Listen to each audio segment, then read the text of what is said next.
It's fine.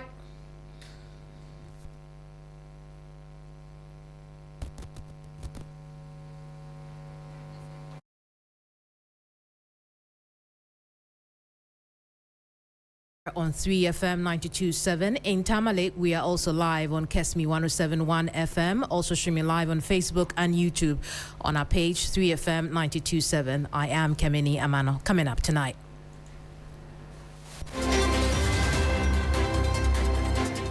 Schools in Yendi shut down following attacks on one of the schools. We are live in the municipality tonight asking the relevant questions.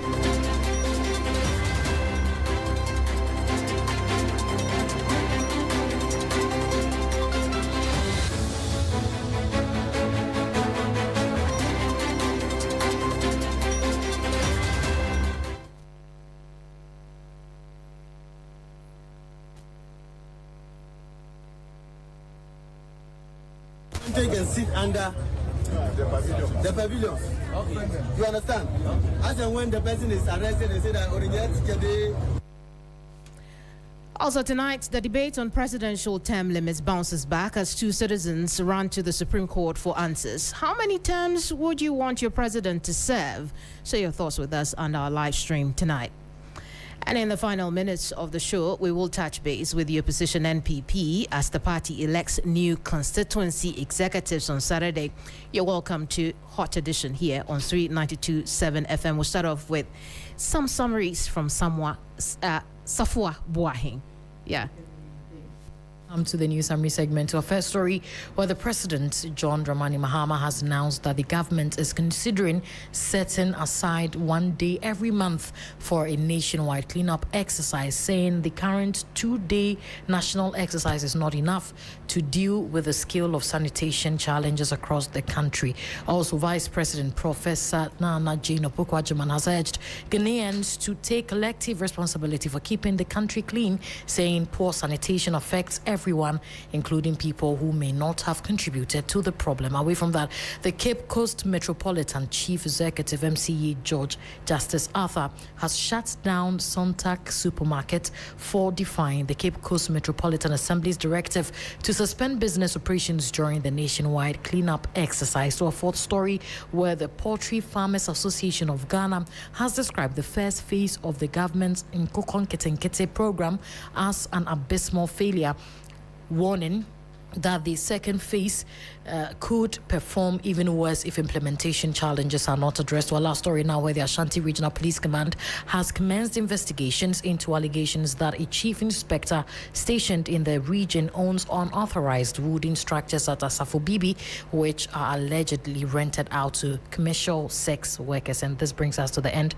of our news summary segment. And over to you, Keminni. Pleasure having you here, Safua, with the summaries here on Hot Edition. Now let's get into our first story, because the Ministry of Education has condemned the shooting incident at Zohe Evangelical Presbyterian Primary School in Yendi in the northern region, where two armed men stormed the premises firing their guns indiscriminately. The incident, which threw pupils and staff into panic, also saw attackers assault the headmaster of the school, who sustained injuries during the incident. Now we understand in the last few hours, the MCE for the area has ordered closure of all schools in the municipality. Joining me now is Christopher Amwako, our Savannah region correspondent. Christopher, good evening to you. What have you gathered so far regarding this development?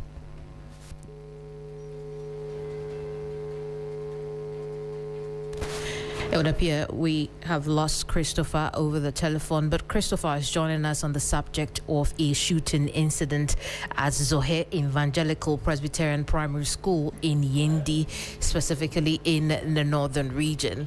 We're learning that two armed men stormed the premises, firing their guns indiscriminately. The incident threw pupils and staff into panic. It also saw attackers assault the headmaster of the school, who sustained injuries during the incident. We're also learning tonight on Hot Edition that in the last few hours of the evening, the MCE has ordered the closure of all schools in the municipality. We'll try our correspondent again.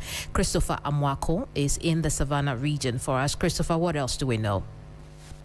Yes, so I can confirm to you that the municipal chief executive for Yendi was at the school and instructed all shop owners whose structures are on the school compound to vacate the place with immediate effect.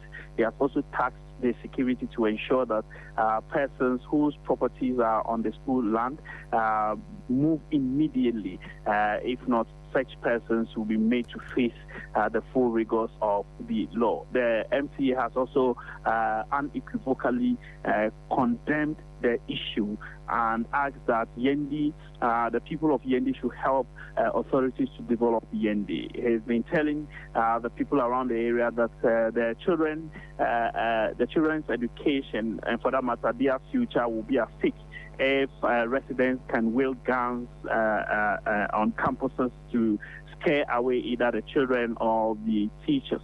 And so he's appealing to them to ensure that they live in peace and harmony with everyone, because Yendi is known to be a peaceful area.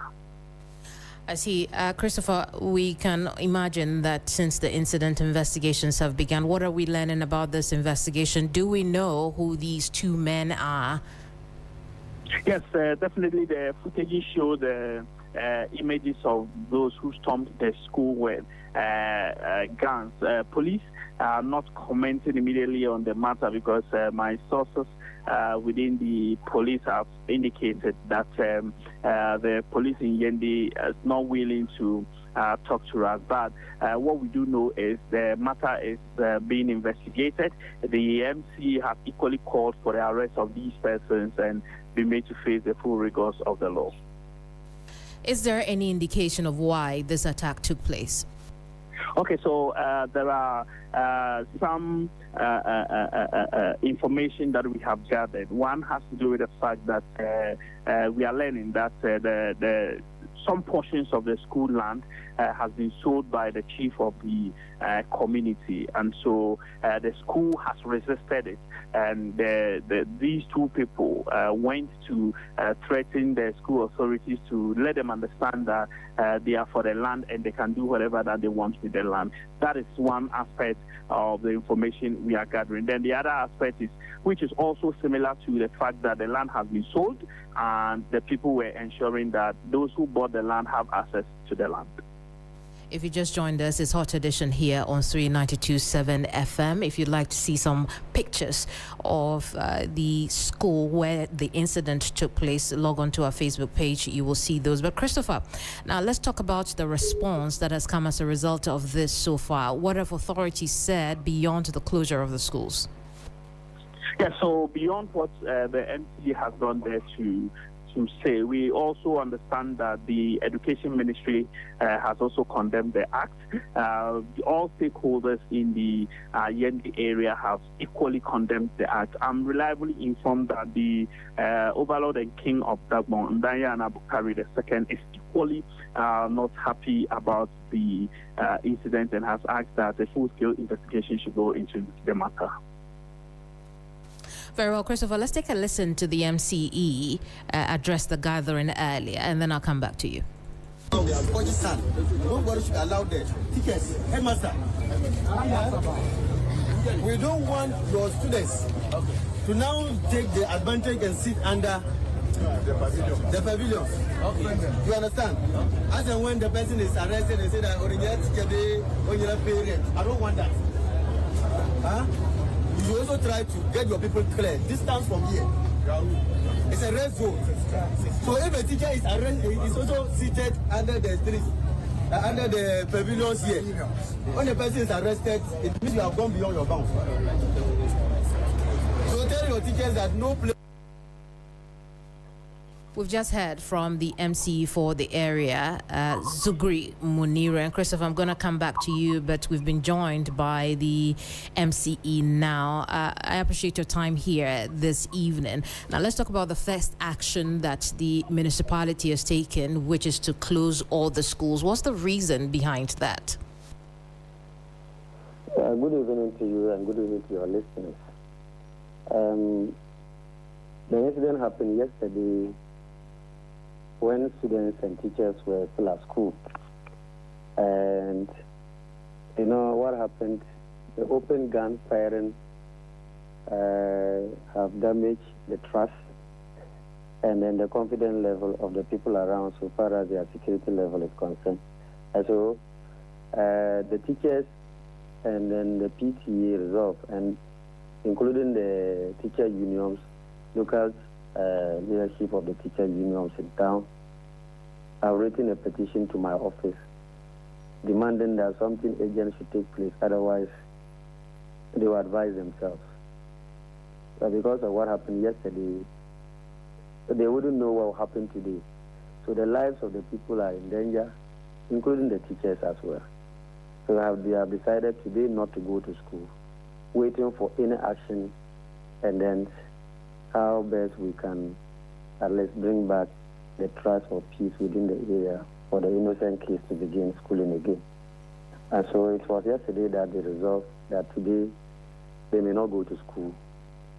And then the Municipal Security Council will take action and see how best we can resolve things amicably for them to start schooling again come Monday. Let's talk about that action. What now? As for today, when I was with the regional minister on an official assignment at Saboba, a nearby district, when the thing happened. So when I returned, I quickly summoned an emergency meeting of Municipal Security Council this morning. So we had a meeting, and then we discussed. So we took briefings from the police, because when the incident happened, we have to inform the police and then the military to intervene. So they briefed the council, and then we have a discussion, the short-term and the long-term issue. So we visited the scene with the Municipal Director of Education to see to ourselves the actual scene. So when we went there, we met the teachers. They narrated the whole story. There's an encroachment. Now the school is sharing a boundary with the high, what do you call it, the route leading from Tamale to Yendi. And so the size of the route, the chief and then the people have decided to allocate portions of the side of the road for people to erect commercial containers. And also the school is also having a football field just by the route. And so the encroachment is affecting the school activities. So the school authority, the teachers have decided to speak to the people to stop that. Very well, Zuguri, I apologize for running you over in this conversation, but if you have been engaging the police, why haven't any arrests been made? As we speak now, we have engaged the police. The incident happened that it was Zohana, a sub-chief of Dagbang, have directed that they should come and do the erection. So the whole story started like the directive came from the chief. So the guys did that and went on hiding. And so my security council, we met Zohana and the elders. Because yesterday they promised that they will produce the people to the police. Zuguri, you're telling me that the police and the Security Council, which you head, are waiting on the community to produce the people who you see in videos perpetrating this crime? That's not the issue. Before if that is not the issue, then why haven't we seen any arrests? The issue is we have done some arrests, and that is by way of the chief himself producing them. But those people that they have produced are those who were part of erecting that pavilion that caused the issue. But the two guys who are holding the guns are on a run. How many people have been arrested now? Two of them. Two. People. I see. I'm going to come back to you on the two armed men who are on the run, at this time. But I'll move on to Daniel Fenyi, who is PRO for the Ghana Education Service. Daniel, I appreciate your time with us here on Hot Edition. How does this incident come to you? Indeed, thank you very much for the opportunity. For us as managers of the education system, for us who have the care of children and the responsibility to protect them, including our staff, any attack on these children and any attack on the staff and any activity that renders the school environment unsafe for teaching and learning come to us as a very unfortunate development, because we believe that attack whatever you want, but not the source of knowledge, not the place where knowledge is created, not the place where the destiny, the life, the future of our children are molded, are guided, are shaped. If we take our violence, whichever source is coming from, whatever reason it is generated, you take it from the community, you take it from the homes, and you dump these violent acts, violent activities, even including from the earlier report we got, gunshots. That is the lowest of the low in terms of education. We have condemned it. We don't expect to see or hear of any such act close to the school environment or the learning environment again. Very well, Daniel. We have closed down the school. In fact, as of yesterday, when the incident happened, the school was closed down, of course, with some advice and guidance from absolutely. the security and the concern now is, should the students go back to school on Monday, how safe are they when the two armed men are on the run and at large? Indeed, what happens is that the Monday is tentative. It is based on the advice of the security. And so we are working closely with the security to monitor the situation. But we have put Monday there tentatively, so that if by Monday the security agencies, the security experts advise that the environment is safe for teaching and learning, then our staff and the students could go to school. But if the security believes that no, we should hold on, put a few things on hold, and give them some time to monitor the situation or effect a certain action, of course we will go by them, because for us, we will not compromise on the security. Indeed, even though the primary focus of the students and the teachers is to learn and teach, right? But you cannot do that when the environment is not safe and secure. Very well. So we are listening closely and collaborating with the security to monitor the system, observe what's happening, and by Monday take advice from the security and then take an action. Very well. MC, you're head of the regional security. The Ghana Education Service is talking about safety and security. Can you assure the pupils and students who have been sent home that their education is not at risk? That is the most important thing. Myself and then the members of the NUSEC, we have decided to be doing patrol around the place. That is why a portion of the land that is on dispute, we have declared the place as security zone.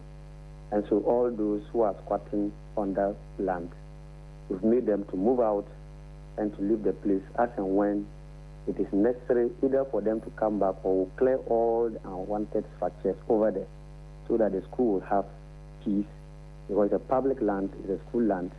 And so nobody should come there to put business activity there, let alone destruction.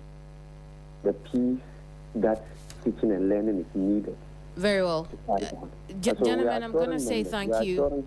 I want to say thank you very much for your time here on this subject matter. MCE for Yendi, Sugri Muniru, and Daniel Fenyi, who speaks for the Ghana Education Service, will continue to follow the story. You're listening to 392.7 FM. This is Hot Edition. I am Keminni Amanor. We'll take a break. When we come back, Let's talk about those lawsuits at the Supreme Court seeking an interpretation to the 2 terms for a president in this country. Don't go away. When malaria strikes your home, it strikes everything. No more endless Location worry is because of Nexus malaria. 9 Lounge Spaces, East Legon.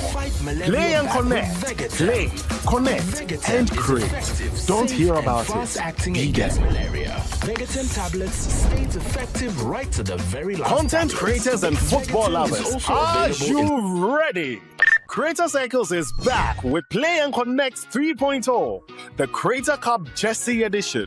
Get ready for an unforgettable afternoon where football passion meets content creation. Rock your favorite football jersey, challenge your friends in a PlayStation battle, enjoy arcade games, creator collaborations, amazing content creation. 92.7 FM, I am Keminni Amanor.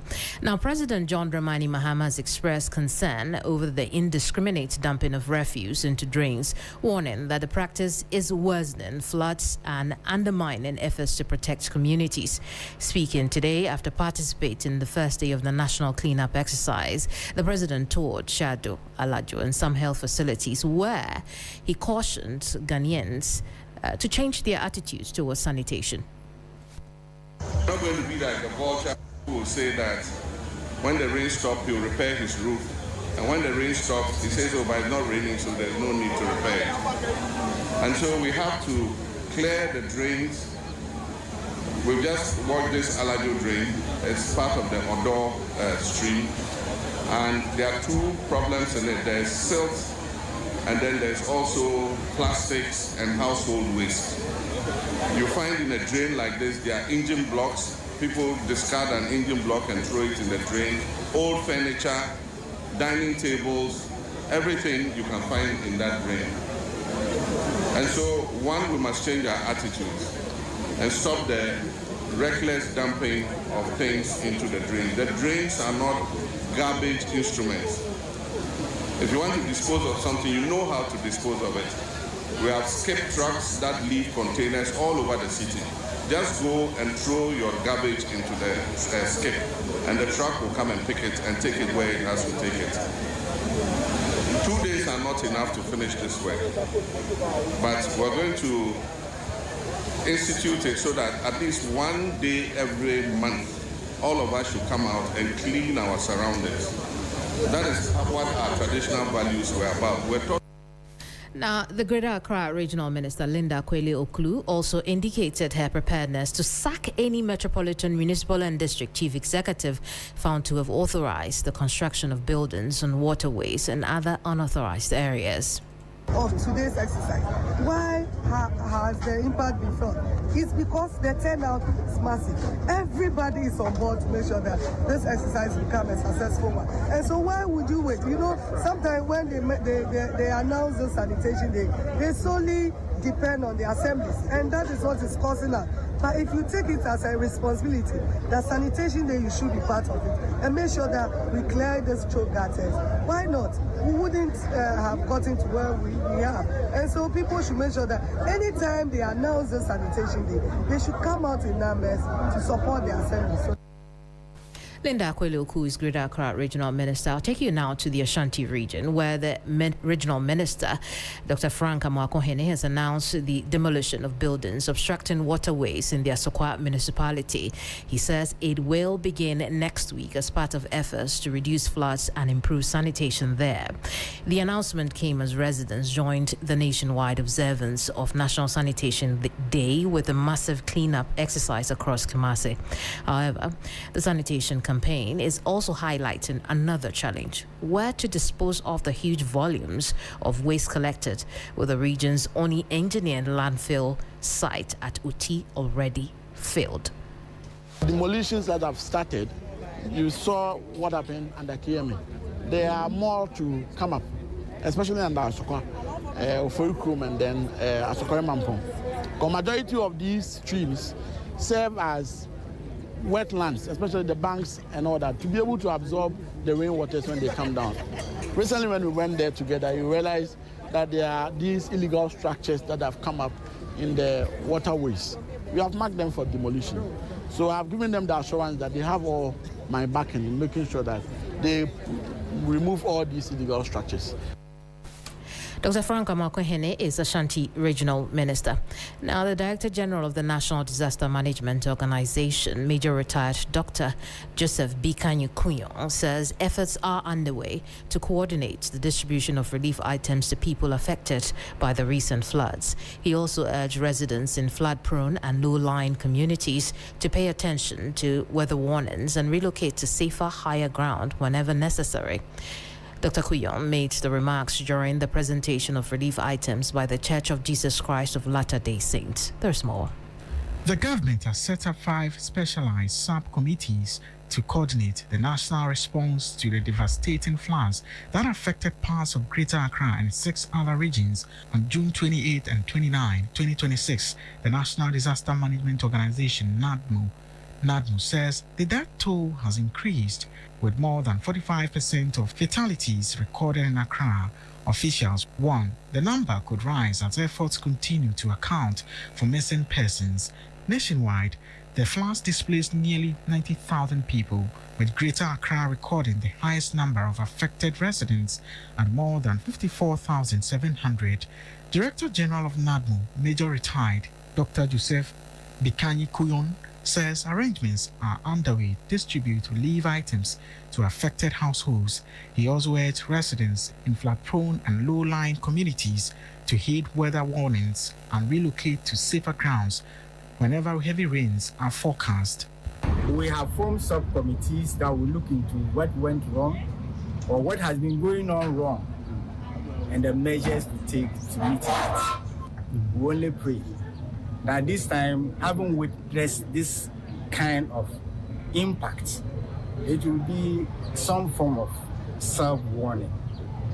General Authority 70 of the Church of Jesus Christ of Latter-day Saints, Adinka Odejirian, says the church relief support is targeted at flood victims in the Greater Accra metropolitan area, Wasa Amenfi East in the Western region, and the Dosukope community in the Angloga district of the Volta region. As citizens, we care for our environment. We take care of our environment. We keep it neat, and this includes cutting grasses and avoiding dumping refuse in drainages. That is a practice that we need to change. So I think we need to just speak to people that they take the heart and mind approach to this, that we can have that paradigm shift in how we take care of our environment and how we properly dispose of refuges and avoid what can lead to floods. Now, away from that, the discourse for a third presidential term has returned to the headlines following fresh lawsuits seeking constitutional interpretation at the Supreme Court. Adding to the discourse is the Ghana Center for Democratic Development. The Democracy and Governance Policy think tank says it is opposed to attempts to expand the presidential term limits. On a Facebook post, Executive Director of CDD, Professor H. Kwesi Prempeh, called on the Supreme Court to dismiss the suits, explaining there is no case for the courts to adjudicate or decide on. Now, 2 writs have now been filed asking the Supreme Court to pronounce on Article 66(2) of the Constitution and whether a third presidential term may be served. The first writ, Al-Hassan versus Attorney General, seeks a declaration that a person who has served 2 separate and distinct non-consecutive terms as president remains eligible to contest again. The second, filed by Ken Crunchy, seeks similar terms. Now let's go over these. In the studio with me is legal correspondent Sixtus Don Ulo. He's been poring over these documents to share with us what we are learning. First, from the Al-Hassan v. Attorney General suit. How similar is that to Ken Crunchy's? Let me actually take you back to Ken Crunchy's case first. Ken Crunchy filed on the 30th of June. By 1:30 in the afternoon, the process had already been filed with the registry of the Supreme Court. And the respondent in that case is the Attorney General. And he's asking for four specific reliefs. And the first one is that a declaration that on a true and proper interpretation of Articles 66.2, 2462, 11, 35, 1, and 42 of the Constitution, the two-term presidential limit in Article 66.2 is properly construed as imposing a prohibition to an election to the office of the President of Ghana only upon the completion of two consecutive terms of 4 years. So in effect, what it says is that if the two terms are not following each other, then the person is eligible to contest again. The second declaration he's seeking is that upon a true and proper interpretation of Articles 66.2, 246, 1, 35, and 42 of the Constitution, a substantial break of 1 4-year electoral cycle of elected presidential service resets the eligibility criteria. So if you were elected, you didn't get a second election, right? You had a whole term in between your first election and the second election. The argument made here is that that whole term in between the two resets the cycle for you to be able to contest again. Right. And the third declaration is that upon a true and proper interpretation of Articles 66.2, 2462, 11, 35, 1, and 42 of the Constitution, the prohibition in Article 66 is not engaged until a person has been elected to and has served two consecutive elected terms of 4 years each. So if the 4 years are not following each other, then it means that you have the limitation placed on you does not arise. That is the interpretation that Ken Kranche is asking the Supreme Court to place on Article 66.2. Now, following that, just yesterday also we found the second application before the Supreme Court, and this one stands in the name of Ganiu Al-Hassan, also filed around 9 o'clock in the morning. And that is asking for just one thing from the Supreme Court, a declaration that upon a true and proper interpretation and or construction of Article 66.2 of the Constitution of the Republic of Ghana, a person who has served two separate and distinct terms of office as president is eligible to contest the position of President of Ghana, and any attempt to prevent such person from doing so is inconsistent with and in contravention of the said 1992 Constitution. So he also draws a distinction. It says that a person who has served two separate and distinct terms, so you have served the first 4 years, you go to sleep, come back, after some time has elapsed, then you come back and serve the second time or the second term of 4 years, then you are eligible to go again because the two are not consecutive. And that point, and Ken's point 3, is a very the current circumstances of the president is very prime example of what they say, which is why the president has been brought into this conversation. Exactly. But Ken Kranche going to the Supreme Court around the presidential term is not new. He's done this before. Now, talk to us about what he did then and how different it is from this one. Pretty much the same.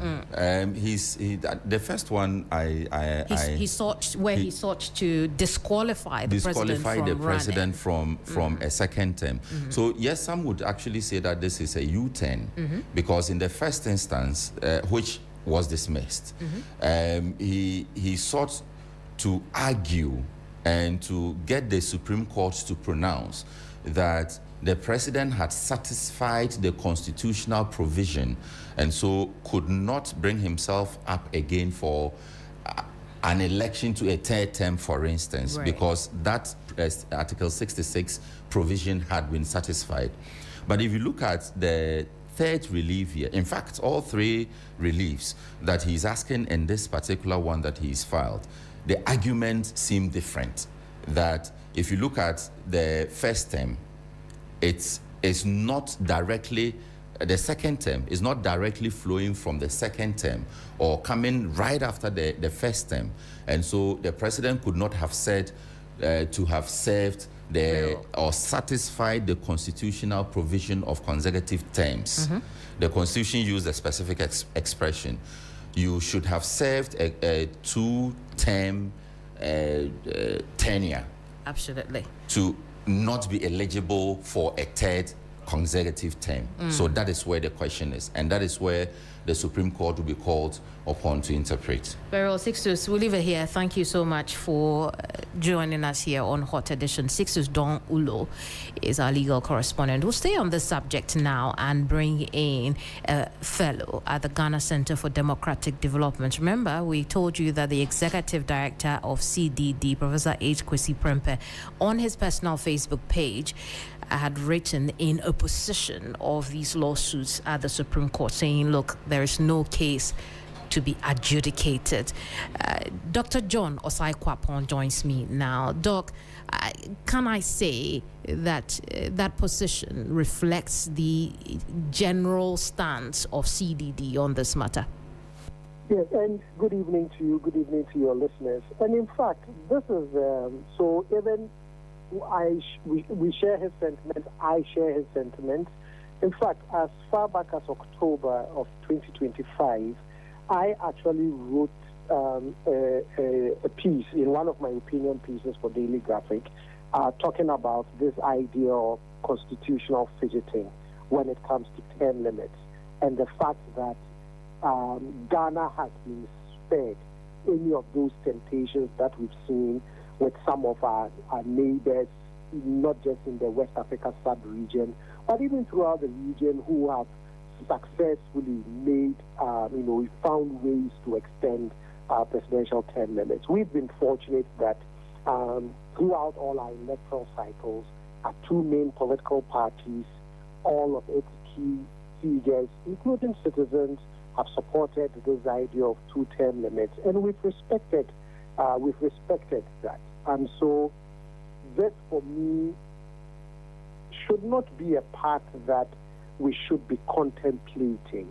I have no qualms if there are vexatious questions about the Constitution for which there are deep disagreements, and therefore you need the highest court of the land to invoke their jurisdiction so they help us resolve it and make sense out of it. But the language in 66(2) couldn't have been any clearer, right? That I respectfully disagree with those who believe that this is something we should take to the court to try and test to see what the framers of the Constitution actually meant by no president should serve more than 2 terms.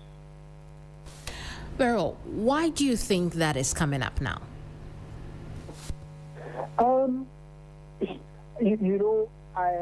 When it first came up, and if you recall, it even resulted in President Mahama himself coming out, vehemently to say that, look, I would respect term limits when my term is over in 2028. January 7th, my term is over. I'm out of office. I will respect all of that. But I believe that there are certain voices who feel that the Constitution doesn't really say that exactly and explicitly, and believe that President Mahama should, consider giving another run at the presidency, because in their argument, 2 terms should be consecutive, and therefore, since the 2 terms was not consecutive, then President Mahama is eligible for another term in office based on that argument. And I feel that is why it is coming up. I'm sure there are certain voices that are sort of raising this thing to say, there could be an eligibility for the president. That's because otherwise I don't know why it is beginning to dominate the political conversations again, even after the president had vehemently said, I'm serving my term, I will respect term limits, I have no intentions of extending my term in office. Doc, we'll end it here. Thank you so much for your views on this matter. Dr. John Osai Kwapon is a fellow at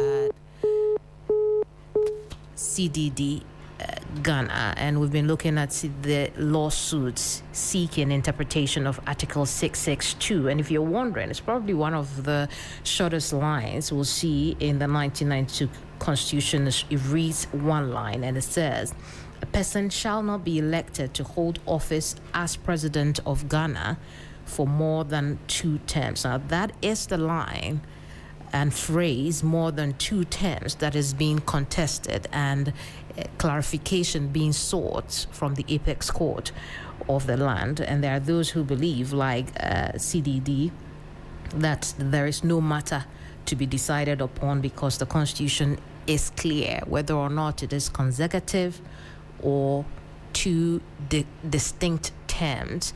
It satisfies the constitutional provision of 2 terms for any president at any point in time.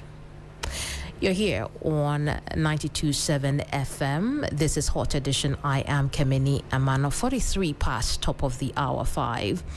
Now, the opposition NPP will hold its constituency executives elections tomorrow, Saturday, July 11th, 2026, featuring hundreds of candidates across the country who have successfully passed the vetting. Eligible positions include constituency chairperson, first and second vice chairpersons, constituency secretaries, among others. Now, let's quickly cross over to our Northern Region Bureau Chief, William Evans Inkom, to bring us some update from the NPP's biggest support base. Evans, good evening to you. Let's talk about the event to take place tomorrow. What's happening? Welcome in. So everything is set, but for some constituencies, which I'm told, unfortunately, may not be taking part in tomorrow's exercise. So here, we're talking about Efija Setre East constituency, Asante Achim Central, Kwadaso, and of course, this just some few minutes ago, I also heard that Bantama and Manson Kwanta have been slapped with an injunction, and for that reason, they are likely not to take part in tomorrow's exercise. And nonetheless, the other constituencies, which constitute over 40 constituencies as far as the Ashanti region is concerned, for that matter, MPP is concerned, they are all taking part in tomorrow's elections to elect constituency executives. Let's talk about those constituencies that will not hold the election tomorrow. What is the nature of dispute in them? Well, so there have been some disputes as far as the polling station level election is concerned.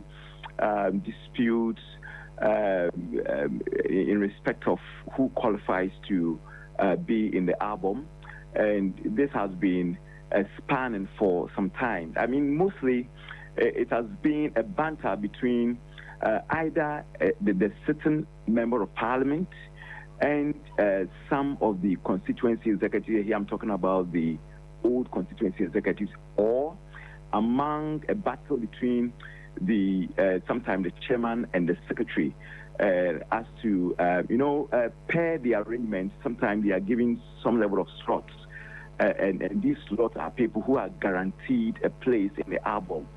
And in most cases, especially areas where there's some level of mistrust.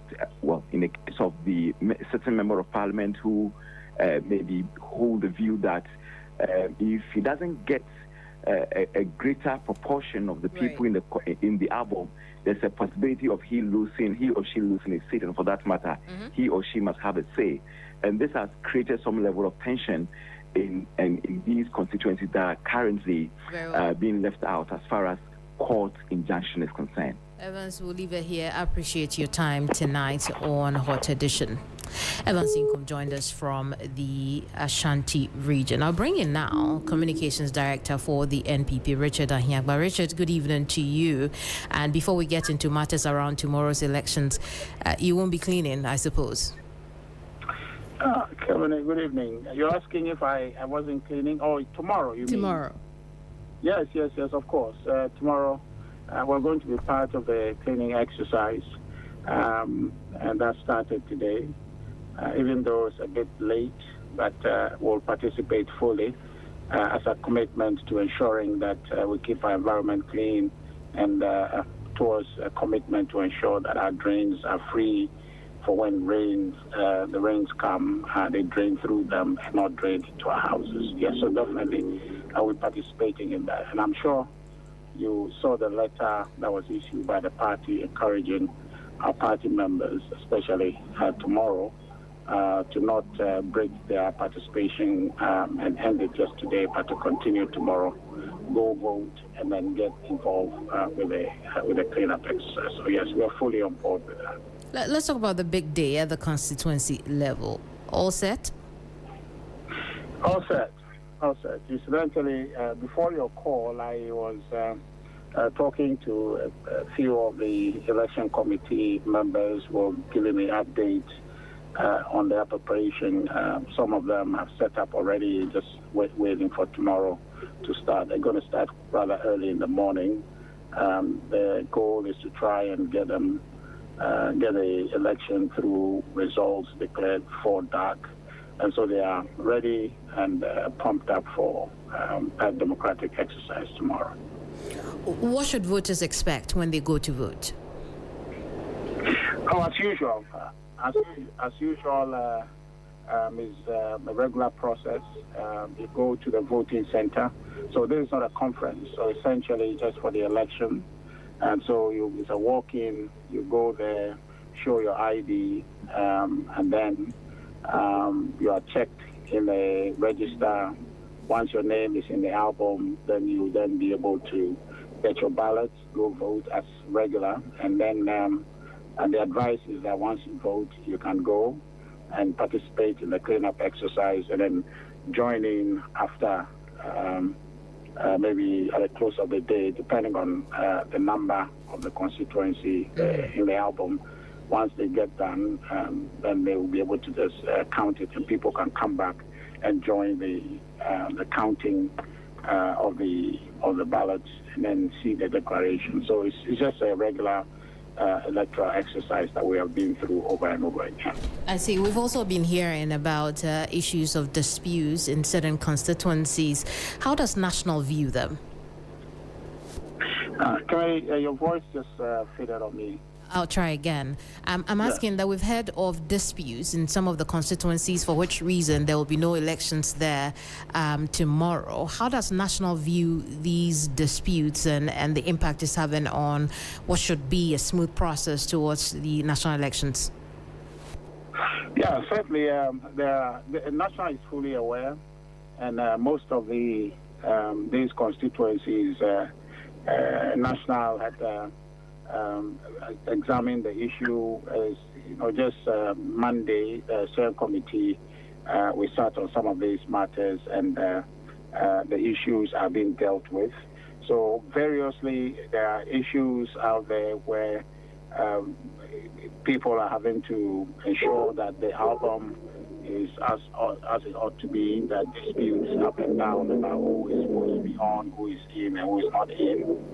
There are places where matters are to do with dispute relative to some disqualifications that needs to be addressed. So all of those things are being looked at. So these are matters of democratic nature, where concerns are raised and people are accommodated for those concerns to be addressed. And once those concerns are addressed amicably, opportunity will be given for constituencies like that to go ahead and vote. In fact, the Volta region, for example, I'm aware a couple of cases are in court. I think about 3 constituencies, Keminni Amanor and I think Akachi North or South are in court, and some other ones matters to do with the album disqualification and matters related to that. But those things will be resolved quickly, and then they'll be able to get back and vote. So every constituency will get a chance to vote before perhaps the regional election in August. Indeed. May the best men and women win in tomorrow's elections. Thank you so much. Thank you very much, Keminni. Richard Anyagba is Communications Director for the NPP. We've just been looking ahead at tomorrow's constituency level elections. You're still here on 392.7 FM. It's Hot Edition. I am Keminni Amanor. Now we'll make way for business news with Bismarck. But before we go, a quick recap of our top stories this hour. Now, schools in Yendi shut down for the. You also try to get your people clear. This time. I'll take that again, my apologies. Now, schools in Yendi shut down following attacks on one of the schools. We were live, in the municipality. Also tonight, a debate on presidential term limits bounces back as 2 citizens run to the Supreme Court for answers. How many terms do you think the president should have? I hope you've been sharing your thoughts with us here on this live stream. And also, we brought you that story about the NPP's constituency executives elections happening tomorrow, Saturday, the 11th of July, 2026. I'll make way for business news now with Bismarck. I am Keminni Amanor. I'll see you soon.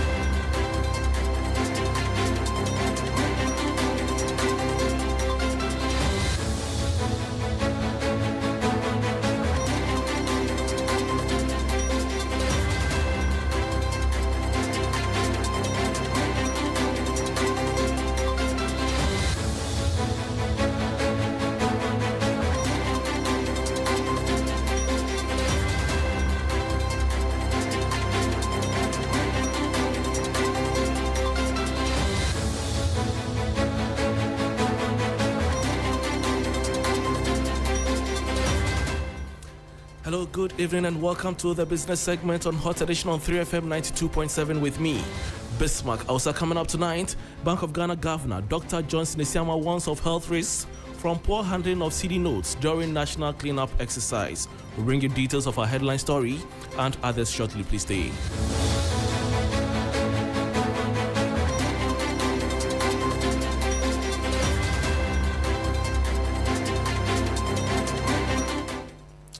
Thanks for your company. Now to the details. Governor of the Bank of Ghana, Dr. Johnson Isiama, says the improper handling of CD notes can pose a risk to public health, as banknotes may carry harmful bacteria when passed from person to person. Speaking during the national cleanup exercise in Accra, he noted that keeping the CD clean is part of a broader commitment to public hygiene. He urged the public to handle and store banknotes properly to help curb the spread of disease. We look at it from another perspective, and that is to do with the banknotes, the CD notes that we use at the markets. We want those notes to be always clean, because research has shown that there tends to be bacteria on the banknotes, and as you can expect, when people pass those banknotes around, there tends to be bacteria that is transmitted from one another, and so that is why the central bank is joining government in this campaign. We are going to sustain it. It's not going to be a one-day wonder. If we can do this monthly, at least it helps to sensitize the people.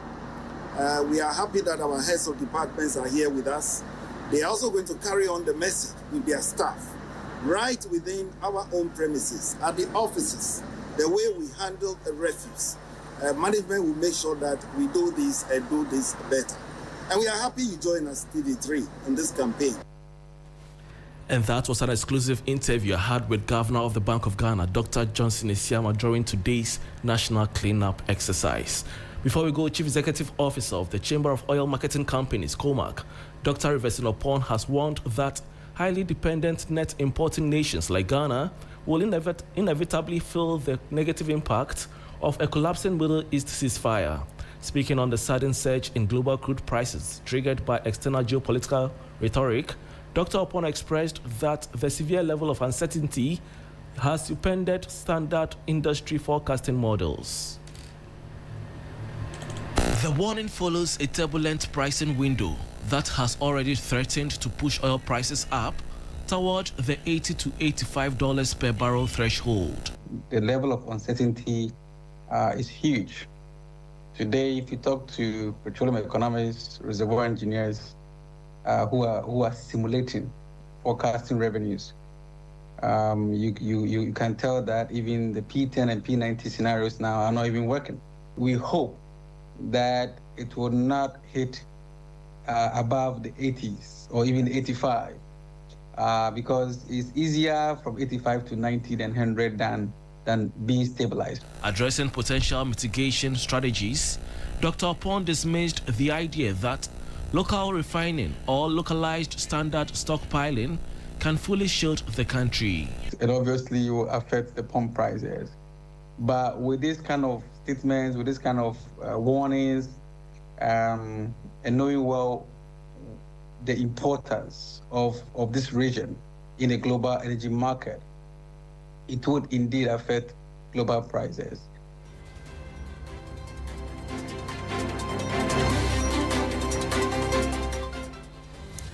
And that was a report on COMAC CEO Dr. Everson Opon warning global fluctuation threatens Ghana's palm prices as Middle East ceasefire collapses. And that brings us to the end of the business segment on Hot Edition on 3FM 92.7 with me, Bismarck Ausa. For more business stories, please log on to 3news.com. Thanks for your company. And it's a wrap for Hot Edition.